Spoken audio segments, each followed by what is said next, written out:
Ineditados. Conversas para além do livro. Um programa da editora UFSM.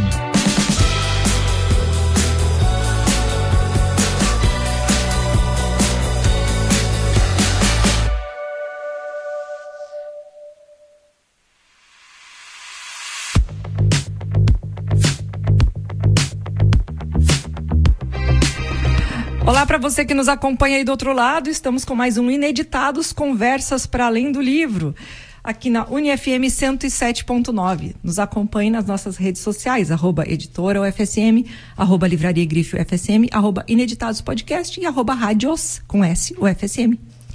Hoje nós estamos aqui com uma autora que lançou livro aqui conosco durante a Feira do Livro de Santa Maria e que hoje eu acho que a nossa conversa vai render em virtude de várias coisas que têm acontecido recentemente, que eu não quero crer que tenham sido, que tenham aumentado, mas também estão aparecendo mais, né, professora Anne Kellen? Seja muito bem-vinda. Obrigada, tudo bom. Professora Anne Kellen Acosta Witter, que é autora do nosso lançamento Todos Aqueles Sapatos Vermelhos, ensaios sobre feminismo, história e literatura. Professora Anne Kellen, seja muito bem-vinda. Muito obrigada. E começa falando um pouquinho de como que esse tema chega na tua vida. Porque, assim, num primeiro momento aqui, como o nosso slogan é Conversas para Além do Livro, a gente sempre traz, assim, aquelas motivações que fizeram com que a professora, ou o professor, ou o convidado, se aproximasse de um determinado tema. Mas tu já transitou por tantas coisas, né, que nós precisaríamos de vários episódios.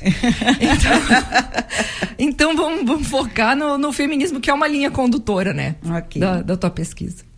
Pois é, sabe que essa semana passada, uma amiga, que é a Roselane Casanova, que foi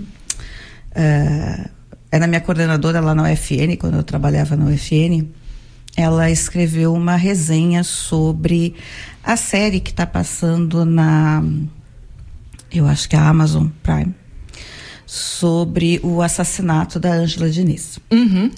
E aí eu, peguei a resenha dela e comentei, olha, porque ela falou da outra série, uma série que a TV Globo fez lá acho que em 82, chamada Quem Ama Não Mata, que era levemente inspirada no assassinato, mas muito também numa campanha anti-feminicídios, antes do nome propriamente existir.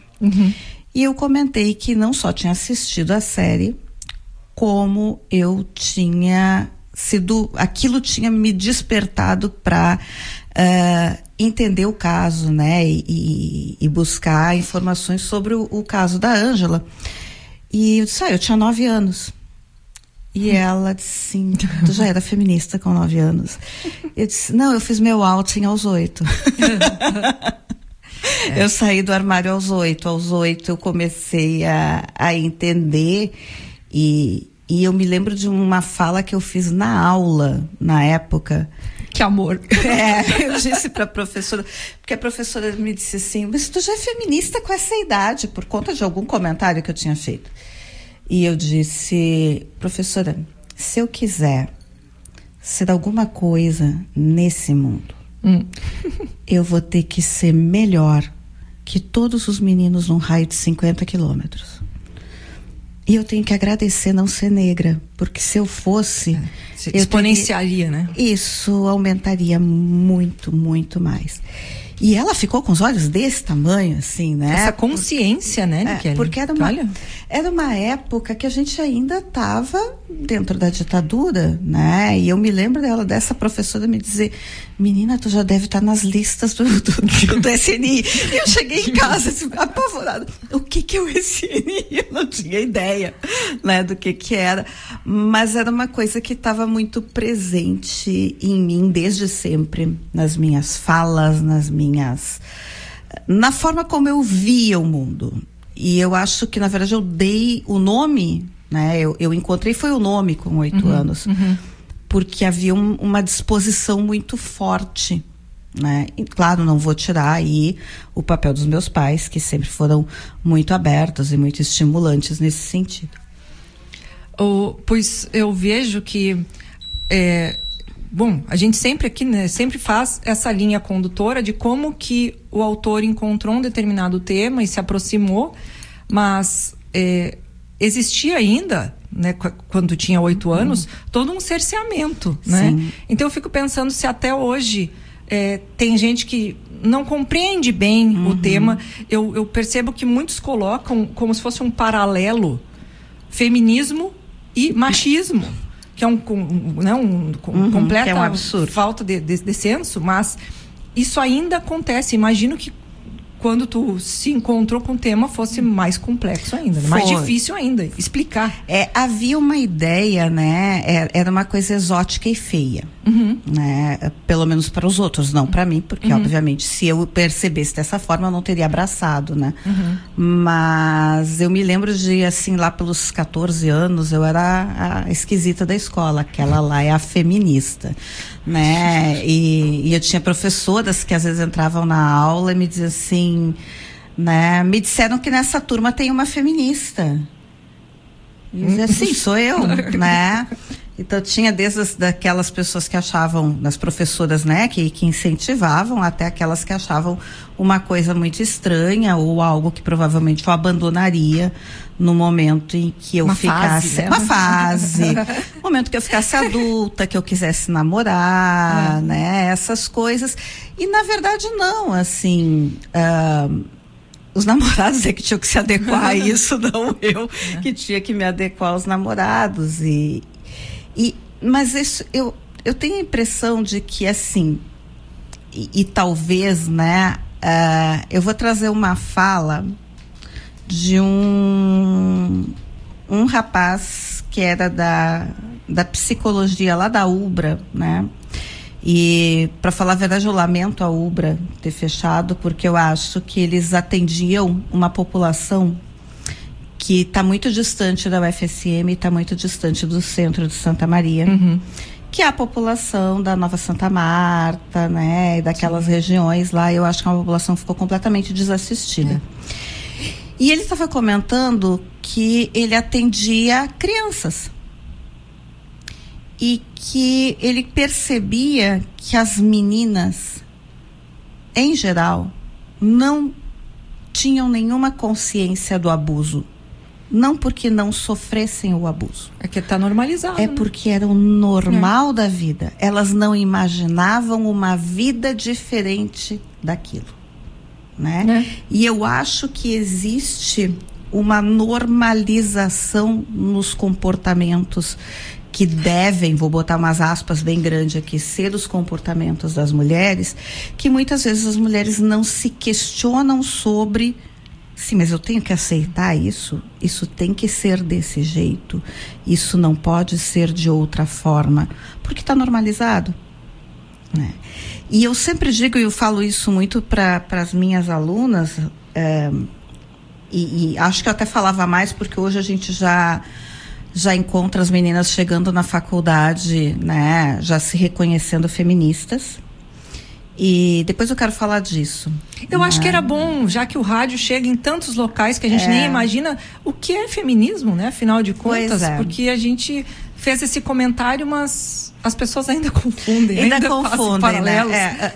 O feminismo, ele nasce de uma percepção de que as mulheres são consideradas de forma factual, como cidadãos de segunda classe, né? Nós temos leis não escritas sobre como nós nos devemos nos comportar.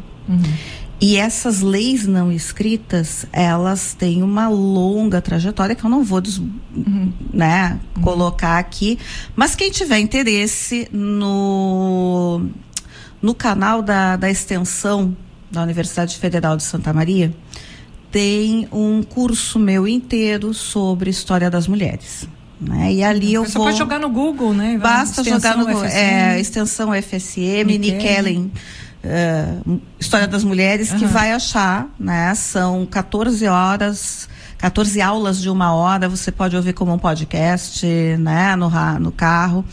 E eu vou mostrando como é que essa história vai sendo construída, né, e colocando as mulheres como esse elemento de segunda classe. Mas assim, não é de 1 hora para outra, não nasce agora, não nasce nem com as sufragistas no final do século XIX, nasce muito antes, né? E o feminismo não quer nada além de igualdade.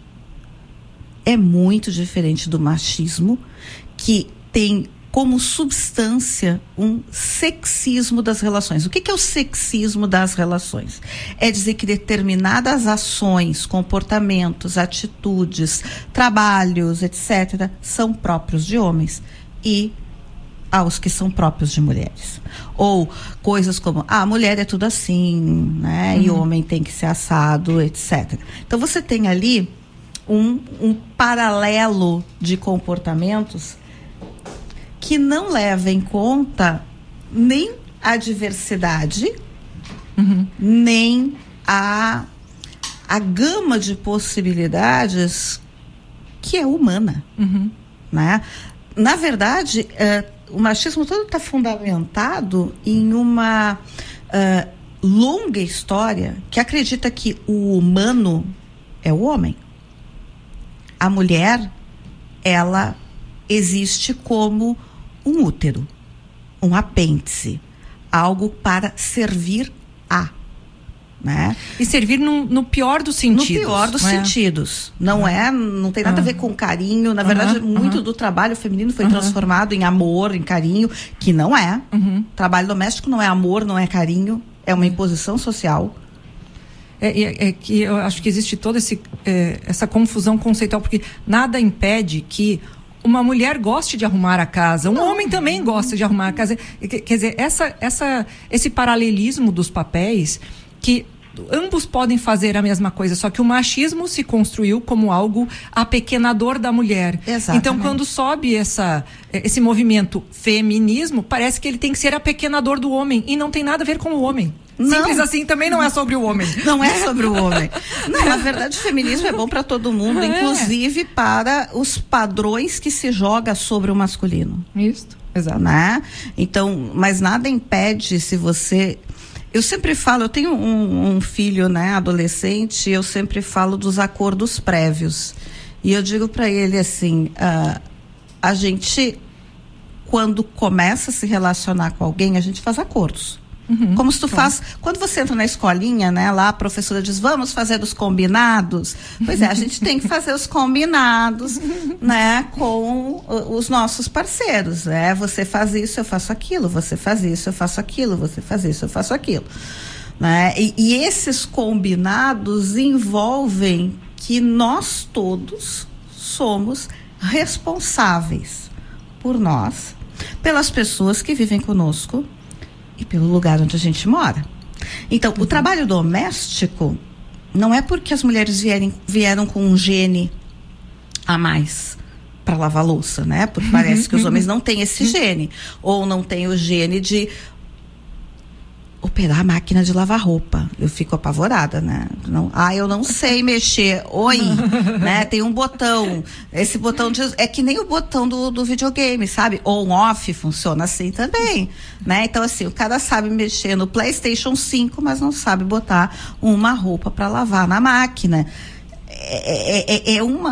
Essa incapacidade, né? Essa performance da incapacidade masculina, ela vem a sustentar justamente o machismo. O que as feministas defendem é que os homens são muito inteligentes.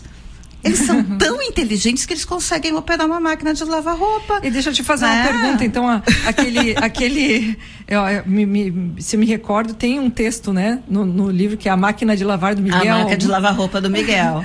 É sobre isso? É sobre isso, porque a gente estava assistindo, e eu sempre assisti TV com o meu filho. Acho que é uma coisa que pais e mães devem fazer, porque nem tudo que vem da TV, né, a gente sabe que não está correto, e a gente tem que discutir isso, né? E isso é uma coisa tão forte que eu lembro, antes ainda da máquina de lavar roupa, Miguel devia ter o quê? Uns 4 anos. E nós estávamos lendo a versão Disney de Branca de Neve. E aí ele me disse assim, quando a Branca de Neve disse que ela lava, passa, arruma a casa, ele disse assim, mãe, esses homenzinhos são crianças? Eu digo, não, meu filho, olha aqui, eles têm barba, têm bigode, eles são adultos. E eles não sabem arrumar uma casa, mas que bando de homem inútil. Precisa de uma mulher para arrumar a casa, meu Deus, como eles são inúteis, né? Então, eles são 7. Eles são 7, né? Ela é só uma, eles não são crianças, então eles podem, né? E era muito isso, assim. E aí passou uma propaganda, e a propaganda dizia uma máquina de lavar roupa igual a da mamãe. Ah, interessante. E eu fiquei tão furiosa com aquilo. Como assim igual a da mamãe? A máquina de lavar roupa não é minha. É da casa. É da casa, né? E de todos que moram nela. Exatamente. E aí o Miguel olhou e disse, eu queria uma dessas. Ai, querido. E eu disse, mas meu filho, né? Fiquei, que tu vai, pra que uma coisa assim? Não, porque eu quero lavar a roupa das minhas bonecas. E ele tinha um monte de boneca na época, né? E aí eu disse, não. Tu pode lavar na máquina da mamãe e a mamãe te ajuda e tu aprende, né, a mexer na máquina e a gente usa a máquina. E aí ficou, né, aquela também passou a ser a máquina de lavar a roupa do Miguel, porque era essa. Mas era uma coisa que na época me incomodava muito e inclusive tem um trabalho de uma colega da FURG em que ela faz uma espécie de arqueologia dos brinquedos. Porque ela também começou, né, a se dar conta do quanto o brinquedo é sexista quando ela teve 2 meninas. Né, e o quanto isso vem na própria propaganda da televisão. Então, não é que não tenha carrinhos para meninas. Tem, mas é para ela ir no shopping. A propaganda diz isso, né? Da mesma forma que a propaganda que está mostrando os meninos, né, com um navio quebra-gelo salvando focas no Ártico, que era, acho que da Fisher Price, um troço carérrimo assim, tinha só meninos brincando. Então, veja, o brinquedo já é uma estrutura sexista. E nós estamos tão imersos nessa estrutura, e eu acho que daí vem a dificuldade das pessoas entenderem, né, que o machismo é o que existe e o feminismo tem uma proposta que é contracultural, mas que não é paralela, porque não é a substituição ou a inversão de papéis, mas simplesmente igualar esses processos, né? As pessoas têm tanta dificuldade de perceber porque elas estão dentro. Elas estão imersas, é como se a gente morasse dentro da piscina. Tu não sabe o que tem fora da piscina. E tu não sabe que existe um outro mundo em que tu não tem que respirar aquela água. Né? A piscina é o teu mundo, tu tá naquele mundo, tu tá imerso nisso. Então, quando a gente fala de estrutura e de uma coisa que estrutura as nossas relações, nós estamos falando disso. E é muito comum quando a gente ouve, né, as pessoas falam, mas você vê machismo em tudo? Sim, ele está em tudo. Porque ele é a estrutura, ele é a forma de organização. O que a gente está propondo é uma outra forma de organizar o mundo. E veja, é uma forma que não quer impedir ninguém de fazer nada, nem de ser nada. Quer simplesmente não obrigar você a ser.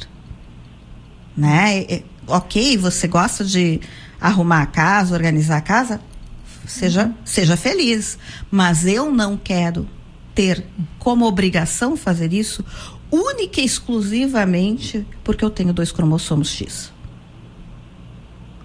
E como essa questão do estrutural, que é muito difícil de se perceber, porque como a pessoa está imersa, também faz parte de uma formatação que vem de fábrica. Né? E é difícil a pessoa entender que estrutural, isso como tantas outras coisas estruturais que temos no nosso país e na sociedade como um todo, a pessoa, não, mas eu não, aí vem aquela coisa, não, mas eu não sou machista. Não, você é você mesmo sem querer. Sim, né? Eu sou. Exato, eu também sou. Então, tem muitas coisas que eu preciso me rever e que vem como um pré-julgamento, né? Alguma coisa que a minha filha, que tem 21 anos, chega ela já tem outra cabeça, outra coisa. E quando eu vou verbalizar algo dizendo, poxa vida, mas você não acredito que... Eu tenho que me tolher. E dizer, eu não vou dizer isso pra ela.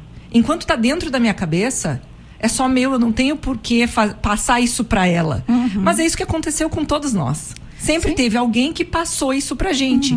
Então, a gente identificar e interromper o padrão enquanto é tempo, que é um movimento que ainda está se construindo, mas que é cotidiano, que é todos os dias, e que a gente tenta, né, no meu caso, no teu, não repassar para os nossos filhos, né, deixar essas estruturas menos pesadas na construção da identidade deles, porque foram muito pesadas nas nossas, né, e eu identifico isso. E aí o comentário que eu fazia para as minhas alunas, né, antes, quando era menos comum e elas iam se descobrir feministas apenas na faculdade, eu costumava dizer, gente, feminismo dói. Por que dói? Porque você precisa se desconstruir. E depois de tu te desconstruir, tu vai precisar desconstruir as pessoas à tua volta, e isso envolve, inclusive, a mãe. Desconstruir a mãe é uma coisa muito dolorosa. Eu não tô nem entrando na questão da psicanálise, eu tô falando assim, rasteiro, tá? É muito doloroso. É muito doloroso você olhar para a vida da sua mãe e perceber os padrões.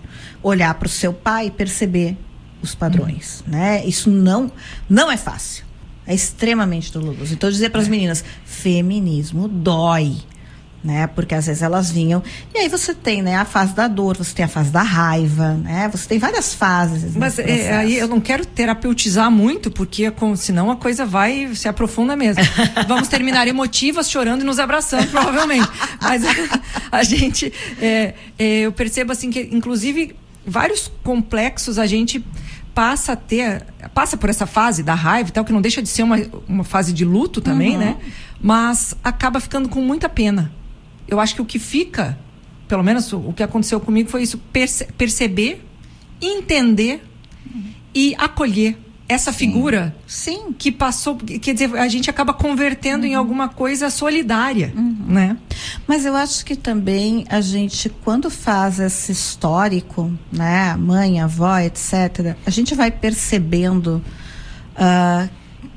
que dentro das possibilidades delas, elas também recusaram. Também, exatamente. Ou seja, elas nunca foram esse modelo da mulher obediente. Eu acho que a maior falácia do machismo, né? E dizer, mas tua mãe, tua avó era assim, etc. Não era.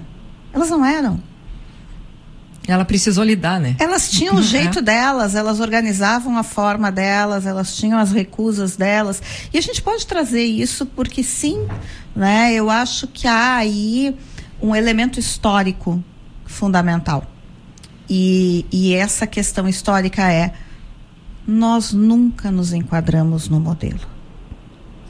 Então, a luta contra o machismo não é de hoje, é isso que eu estou querendo dizer. Ela se manteve, ela vai ter espaços maiores e espaços menores. E aí vem, acho que o ponto que tu quis puxar no início, da questão vamos usar o nome epidemia, de feminicídios que a gente está percebendo no Brasil, mas não é só no Brasil, tá, gente? É no mundo. Existe um estudo de um historiador britânico, se não me engano é o Alan McFarlane, mas não vou dizer que é dele, tá? Mas é de um historiador britânico ali da linha na nova esquerda inglesa dos anos 80, 90, e ele faz um estudo em que ele nota um crescimento dos assassinatos de mulheres todas as vezes que aumenta a reivindicação das mulheres pelo reconhecimento da sua humanidade, por elas ocuparem espaços, né? E ele vai trazer isso lá do Jack o Estripador. Quando é que o Jack o Estripador atua? Né? É na década de 90 dos anos 1800. O que está acontecendo naquela década? Você tem ali o auge das sufragetes inglesas. Lembrando que sufragete não é sufragista, gente. Sufragistas eram as mulheres que lutavam pelo voto, mas que tinham um tipo de atuação que envolvia o convencimento pela racionalidade. Elas diziam, nós estamos com a razão e nós vamos convencer as pessoas de que o que nós estamos pleiteando é plenamente razoável. As sufragetes cansaram de conversar e passaram para o ataque, né? Elas são as terroristas do movimento, assim, né? Elas vão fazer coisas muito loucas, mas sem ferir ninguém, a não ser elas mesmas, mas ainda assim elas vão atuar de uma forma bem diferente. E os anos 1890 são o auge delas. Ao mesmo tempo está surgindo um grupo que é chamado de Nova Mulher, né?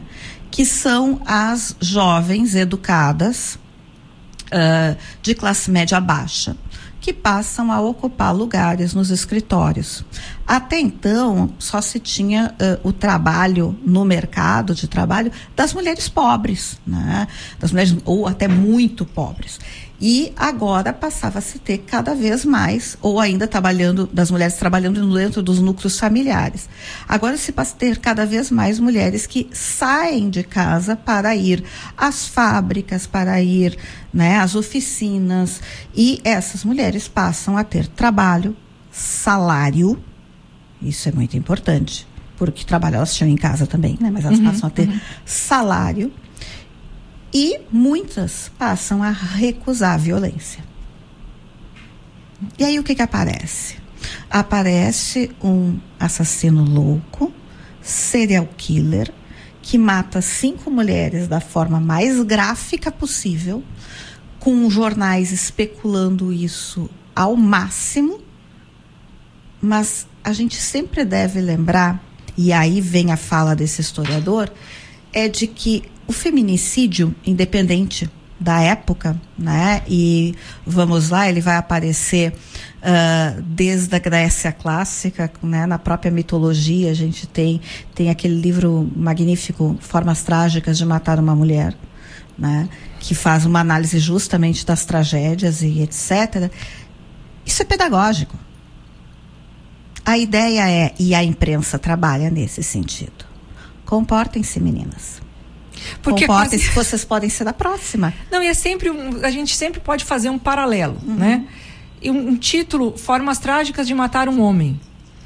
Como é que seria recebido pela crítica? Talvez dissessem que se tratava de uma apologia, né? Exatamente. Já tem Estão dizendo que é para as mulheres matarem os homens. Olha só que horror. Né? Mas a gente nunca pensa que a nossa cultura está cheia dessas histórias. E não importa se depois de mortas as mulheres viram santas, né? Ou demônios, etc. O que importa é que neutralizá-las é neutralizá-las com a morte, né? E isso é uma cultura, isso é uma estrutura da forma como nós pensamos. E eu acho que os feminicídios continuam tendo esse papel pedagógico, né? Que envolve as que estão vivas. Olha só. Porque não termina teu relacionamento, né? Exato, né? Não sai sozinha. Nossa, as mulheres estão começando a ir a bares sozinhas, só ela e as amigas. Não faz isso, não sai sozinha. Ninguém diz, homens, não saiam sozinhos, vocês podem sofrer abuso. Ninguém diz isso para um homem. Né? Então a gente tem um contínuo, e aí assim, eu vejo o pessoal, porque o antifeminismo está crescendo, porque está crescendo as trend wives, não sei o quê. Gente, não está crescendo. Isso é uma tentativa, né, de não demonstrar que o que está crescendo realmente é a luta pela igualdade. E a gente está conquistando, né?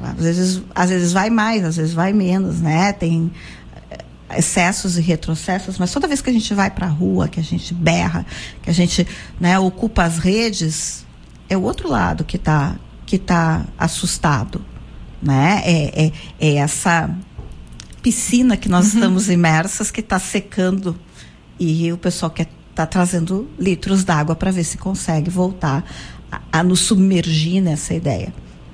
E mais uma vez, quer ficar na piscina, tá tudo bem, né? Quer ficar na piscina, fica, tá de boa. Mas não pode puxar mas não tira os outros, exato. Não pode puxar os outros para dentro. Exato. Eu acho que isso... Mas eu também acho que, por exemplo, a mulher que diz, eu me sinto plenamente realizada, satisfeita nesse papel, né? Eu nem acho que ela se torna por definição antifeminista. Claro que não, eu também acho eu conheço muitas mulheres minhas amigas, né, que estão nesse papel, mas são feministas. Exato. Elas, por que eu não sou? Por que eu não posso ser feminista sendo, né, a esposa que fica em casa? Por quê? Eu continuo sendo. Exato. E que isso é difícil. É difícil de entender que não é sobre isso. Que uma coisa não nega a outra. Nega a outra. Não é. Exatamente. É difícil. A gente está falando de lei, a gente está falando de controle dos nossos corpos. Porque isso é tão pequenininho, essa coisa do ficar em casa aí, isso é uma parcelinha tão pequena da discussão. Exato. E a gente tá colocando aqui muito dentro do que se quer com o feminismo, que é um dos nomes dos teus textos também, mas eu acho que para o pessoal entender também sobre o livro que a gente está falando, que foi um lançamento agora feito na Feira do Livro de Santa Maria e mais posteriormente ali teve uma ótima vendagem lá de Porto Alegre também, que os sapatos vermelhos, né, que dão título ao livro, eles também fazem parte de um símbolo, é um símbolo super importante, todos aqueles sapatos vermelhos. O que são esses sapatos vermelhos que dão nome ao livro? E como que eles representam essa luta em termos mundiais, né? Os sapatos vermelhos têm uma simbologia muito grande para mim, pessoalmente, né? Mas elas todas se fundamentam numa questão do feminino. Porque o sapato vermelho é um sapato que as mulheres usam para ser vistas, né? E ser vista, ser notada, ser percebida, não ser a figura discreta, calada, silente, né? O sapato vermelho fala. E em menina eu era apaixonada por um filme de balé chamado Sapatos Vermelhos, que era um filme que falava justamente dessa bailarina, que ela faz uma montagem do conto Sapatos Vermelhos do Hans Christian Andersen, né? E o conto Sapatos Vermelhos, ele tem duas leituras. Ele é um conto sobre obsessão, mas ele também é um conto sobre punição. Porque a menina, quando põe os sapatos vermelhos e é vista, e ela ficava furiosa com essa história. Do que ela queria, né? Ela queria ser vista, ela queria dançar, ela queria, né, estar em movimento, né? E os sapatos obrigam ela a dançar. E ela dança, até que a única forma de tirar os sapatos é quebrando as próprias pernas, né? Cortando os próprios pés. Então, é também sobre punição, né? Sobre a mulher que não pode aparecer. Chega, né? Ela chega e é punida por ter chegado. Exatamente. E aí, o que acontece com a bailarina, né? Ela tá montando essa peça e ela se apaixona pelo compositor. E o dono do teatro diz o seguinte: ou você é a estrela da companhia, ou você é a mulher dele. As duas coisas não. As duas coisas não são possíveis. Você não pode ser a estrela da companhia, você não pode ser a maior bailarina do mundo e ser esposa de alguém, né? Você vai ter que escolher ou o amor ou o seu sucesso. E ela acaba se matando. Essa é a... Então, e eu me lembro que muito pequena eu gostava, porque eu amava balé, eu adorava, né, a parte da dança, mas eu ficava, mas por que ela tem que escolher? Por que ela não pode ter os dois? Por que ela não pode ter o amor dela e ainda assim ser, né, a grande bailarina? O que uma coisa impede a outra? Né? Eu achava aquilo, e é um pouco disso, assim, né? Então, isso ficou muito marcado em mim. E talvez por isso eu sempre tive paixão por sapato vermelho. Mas nos anos 2000, né, algumas artistas plásticas, e eu acho que a primeira foi uma mexicana, começaram a colocar os sapatos vermelhos como instalações de denúncia de feminicídio, né? Porque o sapato vermelho também é um sapato cheio de sangue, né? E eles vão caindo na estrada. Os canadenses tinham um movimento, que eu não sei depois que fim levou, chamado One Mile in Her Shoes, que os homens iam lá de terno, gravata, né, todos performáticos no masculinidade, e botavam sapatos de saltos vermelhos e caminhavam uma milha, né, que era justamente para mostrar essa tentativa, né, de tentar entender as mulheres, de se colocar ao lado delas. Então, os homens eram convocados a fazer isso, né, caminhar uma milha de sapato de salto vermelho, né, ok, mas tudo nisso é uma simbologia, né? E aí, quando fui pensar no título do livro, eu queria alguma coisa que trouxesse todos esses elementos que envolvem as coisas que tem no livro, porque no livro, além do feminismo, tem a questão da arte, né, com a literatura, tem a questão da história, e eu achei que os sapatos vermelhos condensavam todos esses elementos, daí então todos aqueles sapatos vermelhos, que é todas aquelas simbologias, todos aqueles sapatos que ficaram pelo caminho, todas aquelas vidas que foram perdidas, todas aqueles signos, né, que podem ser conectados à ideia do sapato vermelho.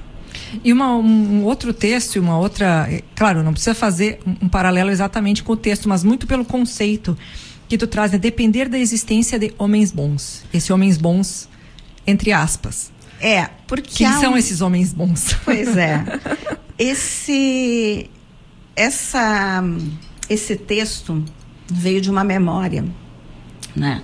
Que era uma memória e uma provocação num blog na época. A memória era a seguinte: na véspera de São João, de Santo Antônio, Dia dos Namorados, aquela coisa toda, era muito comum a gente reunir a gurizada lá em casa para fazer as provas, né? As provas para saber com quem tu vai casar, quem vai namorar, etc. E aí eu acho que eu tinha escrito alguma coisa sobre a questão do casamento, e veio uma pergunta no blog, que era uma provocação óbvia, dizendo que as mulheres sempre quiseram casar, que as mulheres é que tinham isso, que os homens é que fugiam do casamento, não sei o quê. E aí, eu sou uma historiadora, né? Eu fui olhar para trás e fui olhar para as raízes dessas provas. E o que essas provas pretendiam não era definir se eu vou casar ou não, mas definir principalmente se a pessoa com quem eu me casaria seria alguém bom para mim. Quem é o bom para mim? É aquele que não bate, é aquele que sustenta, né? Era essa a ideia dessas provas para essas meninas. Então, a luta contra o machismo não é de hoje, é isso que eu estou querendo dizer. Ela se manteve, ela vai ter espaços maiores e espaços menores. E aí vem, acho que o ponto que tu quis puxar no início, da questão vamos usar o nome epidemia, de feminicídios que a gente está percebendo no Brasil, mas não é só no Brasil, tá, gente? É no mundo. Existe um estudo de um historiador britânico, se não me engano é o Alan McFarlane, mas não vou dizer que é dele, tá? Mas é de um historiador britânico ali da linha na nova esquerda inglesa dos anos 80, 90, e ele faz um estudo em que ele nota um crescimento dos assassinatos de mulheres todas as vezes que aumenta a reivindicação das mulheres pelo reconhecimento da sua humanidade, por elas ocuparem espaços, né? E ele vai trazer isso lá do Jack o Estripador. Quando é que o Jack o Estripador atua? Né? é na década de 90 dos anos 1800. O que está acontecendo naquela década? Você tem ali o auge das sufragetes inglesas. Lembrando que sufragete não é sufragista, gente. Sufragistas eram as mulheres que lutavam pelo voto, mas que tinham um tipo de atuação que envolvia o convencimento pela racionalidade. Elas diziam, nós estamos com a razão e nós vamos convencer as pessoas de que o que nós estamos pleiteando é plenamente razoável. As sufragetes cansaram de conversar e passaram para o ataque, né? Elas são as terroristas do movimento, assim, né? Elas vão fazer coisas muito loucas, mas sem ferir ninguém, a não ser elas mesmas, mas ainda assim elas vão atuar de uma forma bem diferente. E os anos 1890 são o auge delas. Ao mesmo tempo está surgindo um grupo que é chamado de Nova Mulher, né? Que são as jovens educadas de classe média baixa, que passam a ocupar lugares nos escritórios. Até então, só se tinha o trabalho no mercado de trabalho das mulheres pobres, né? Das mulheres, ou até muito pobres. E agora passava a se ter cada vez mais, ou ainda das mulheres trabalhando dentro dos núcleos familiares. Agora se passa a ter cada vez mais mulheres que saem de casa para ir às fábricas, para ir, né, às oficinas, e essas mulheres passam a ter trabalho, salário, isso é muito importante, porque trabalho elas tinham em casa também, né, mas elas passam a ter salário. E muitas passam a recusar a violência. E aí o que aparece? Aparece um assassino louco, serial killer, que mata 5 mulheres da forma mais gráfica possível, com jornais especulando isso ao máximo. Mas a gente sempre deve lembrar, e aí vem a fala desse historiador, é de que o feminicídio, independente da época, né? E vamos lá, ele vai aparecer desde a Grécia clássica, né? Na própria mitologia a gente tem aquele livro magnífico, Formas Trágicas de Matar uma Mulher, né? Que faz uma análise justamente das tragédias e etc. Isso é pedagógico. A ideia é, e a imprensa trabalha nesse sentido, comportem-se, meninas. Porque comportem-se, vocês podem ser da próxima. Não, e é sempre a gente sempre pode fazer um paralelo, né? E um título, Formas Trágicas de Matar um Homem. Como é que seria recebido pela crítica? Talvez dissessem que se tratava de uma apologia, né? Exatamente. Já tem uma outra dizendo que é para as mulheres matarem os homens. Olha só que horror. Né? Mas a gente nunca pensa que a nossa cultura está cheia dessas histórias. E não importa se depois de mortas as mulheres viram santas, né? Ou demônios, etc. O que importa é que neutralizá-las é neutralizá-las com a morte, né? E isso é uma cultura, isso é uma estrutura da forma como nós pensamos. E eu acho que os feminicídios continuam tendo esse papel pedagógico, né? Que envolve as que estão vivas. Olha só.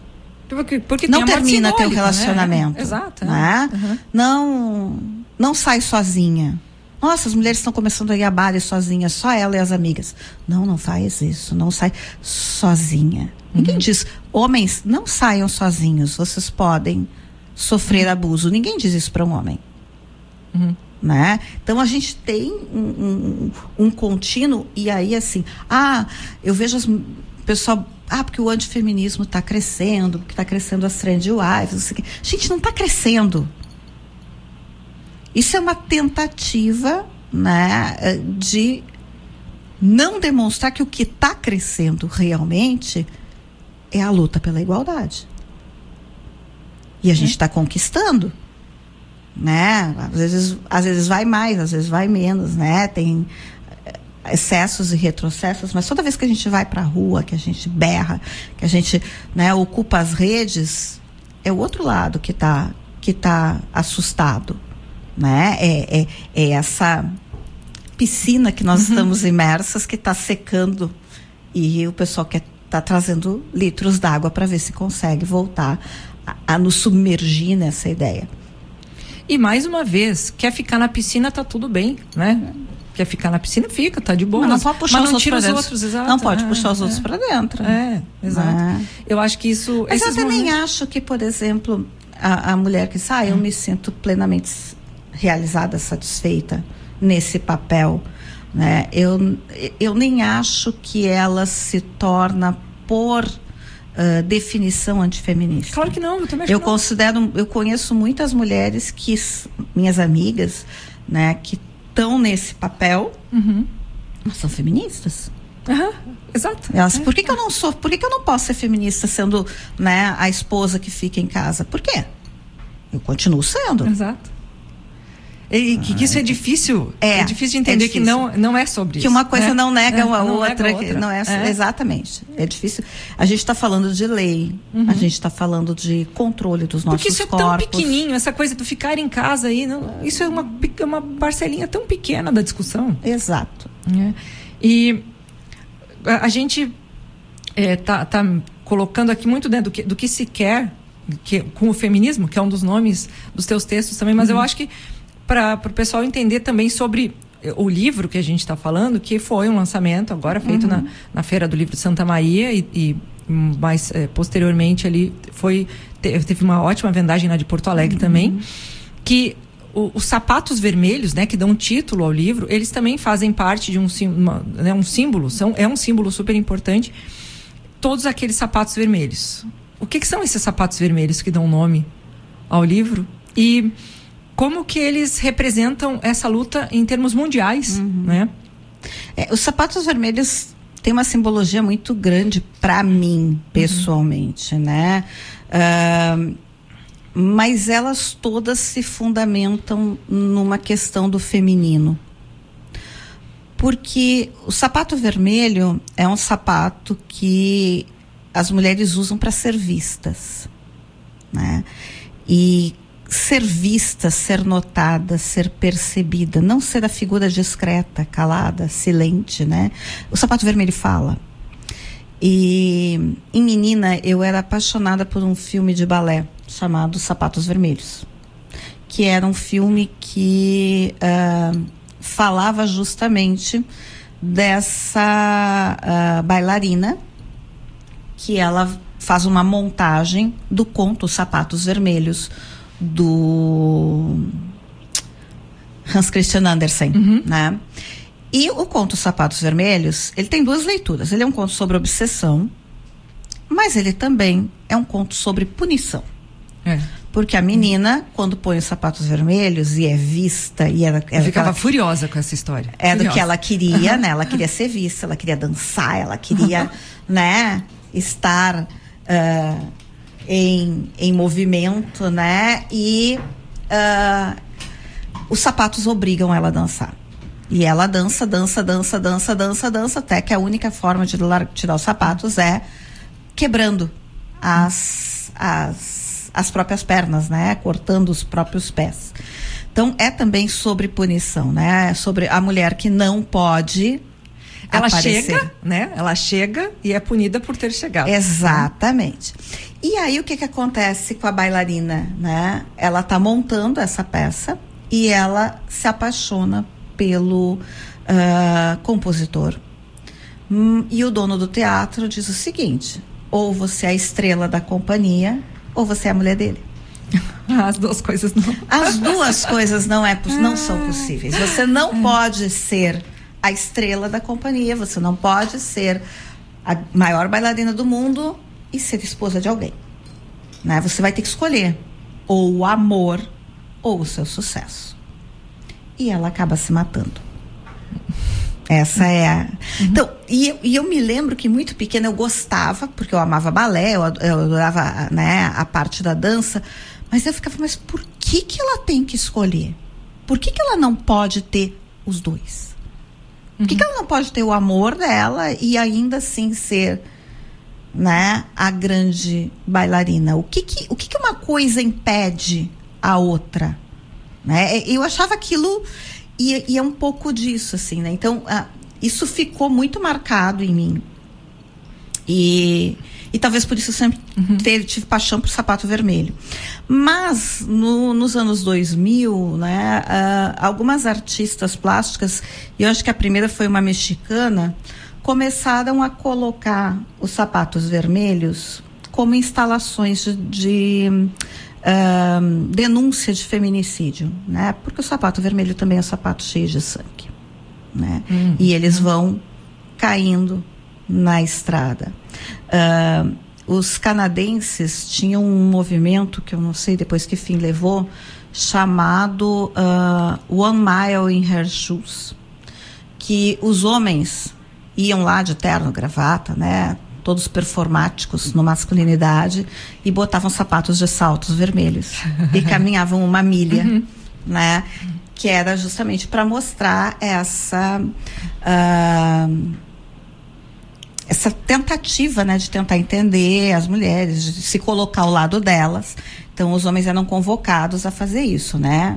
Caminhar uma milha de sapato de salto vermelho, né? Ok, mas tudo nisso é uma simbologia, né?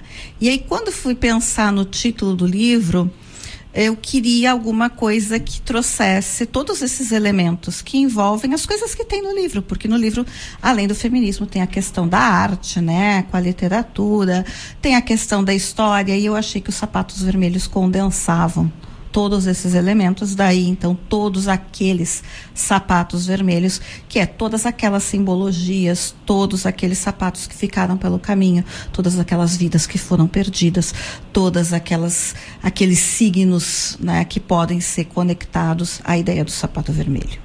E um outro texto, uma outra, claro, não precisa fazer um paralelo exatamente com o texto, mas muito pelo conceito que tu traz, né? Depender da existência de homens bons. Esses homens bons, entre aspas.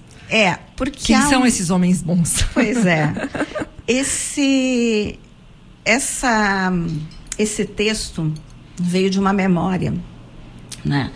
Que era uma memória e uma provocação num blog na época. A memória era a seguinte: na véspera de São João, de Santo Antônio, Dia dos Namorados, aquela coisa toda, era muito comum a gente reunir a gurizada lá em casa para fazer as provas, né? As provas para saber com quem tu vai casar, quem vai namorar, etc. E aí eu acho que eu tinha escrito alguma coisa sobre a questão do casamento e veio uma pergunta no blog, que era uma provocação óbvia, dizendo que as mulheres sempre quiseram casar, que as mulheres é que tinham isso, que os homens é que fugiam do casamento, não sei o quê. E aí, eu sou uma historiadora, né? Eu fui olhar para trás e fui olhar para as raízes dessas provas. E o que essas provas pretendiam não era definir se eu vou casar ou não, mas definir principalmente se a pessoa com quem eu me casaria seria alguém bom para mim. Quem é o bom para mim? É aquele que não bate, é aquele que sustenta, né? Era essa a ideia dessas provas para essas meninas retroceder, só porque estão nos matando. Porque eles sempre nos mataram, essa é a ideia, né? Então, assim, a gente não pode retroceder por medo, né? Vamos conversar. E entender, em certa medida, né, com aquela provocação ali, o chamado que eu fiz no início, que eu gostaria que não fosse um aumento de quantidade, mas de divulgação, de visibilidade. E após essa nossa conversa, eu penso que são as duas coisas, talvez. Provavelmente. Né? Mas que agora, e cada vez mais tenhamos pessoas aptas a receber, ou pelo menos nunca estiveram tão aptas a acolher, a receber, a dar suporte, as instituições, quer dizer, se isso é um crescente de discussão também, pelo menos agora temos espaços em que antes nem se cogitava. Exato, né? Com certeza. Então, dentro de um contexto, a gente, embora ainda esteja difícil, existam ainda muitas necessidades, mas a gente não pode se apequenar. Não. porque nunca estivemos num espaço com tanta discussão, pelo menos. E nunca estivemos em tantos espaços. Né? Acho que esse também é um fato, assim. Aqui nós estamos em 2 mulheres e assim, nós não vamos deixar de ocupar esses espaços. Né? E tá temos na hora, uma reitora aí. Temos uma reitora e nós temos que também começar a conversar com os nossos meninos. Eles fazem parte dessa mudança. Né? Deixá-los solitários na internet, né? aos auspícios e seduções dos red pills e etc. também não é uma legal. Né? Afinal, nós queremos filhos dos quais a gente quer se orgulhar também, né? deles homens, né? E tá na hora desse homem novo. A mulher nova tá aí, então tá na hora desse homem novo. Eu acho que faz parte trazer os livros e trazer as discussões e trazer as ideias para o conjunto. Eu te agradeço muito por esse início de tarde, que uma hora do teu tempo, nesse dia chuvoso aqui em Santa Maria, dia de tempestade, mas que bom podermos conversar e terminar com essa mensagem de futuro, né? Que eu acho que dentro desse contexto o que a gente pode fazer é tirar algo de bom. Exatamente. Então, muito obrigada. Nada. E para você que nos acompanha, nós estamos encerrando com esse episódio mais uma temporada de Ineditados. Estamos com um período de férias institucionais e retornamos com os programas ao vivo e inéditos em fevereiro desse período. Então, agora, finzinho de dezembro e agora de 25 e janeiro de 26, a programação vai contar com reprises e a gente retorna, então, com programas novos, inteiramente novos, em fevereiro. Um grande abraço, muito obrigado por mais um ano nos acompanhando. Nos acompanhe nas redes sociais, @editora_UFSM, @livraria e grife UFSM, @ineditadospodcast, @radiosUFSM. Muito obrigada a toda a equipe da rádio, em especial Zé Quartiero, que sempre está aqui com a gente. E um grande abraço e até ano que vem. Ineditados. Conversas para além do livro. Um programa da editora UFSM.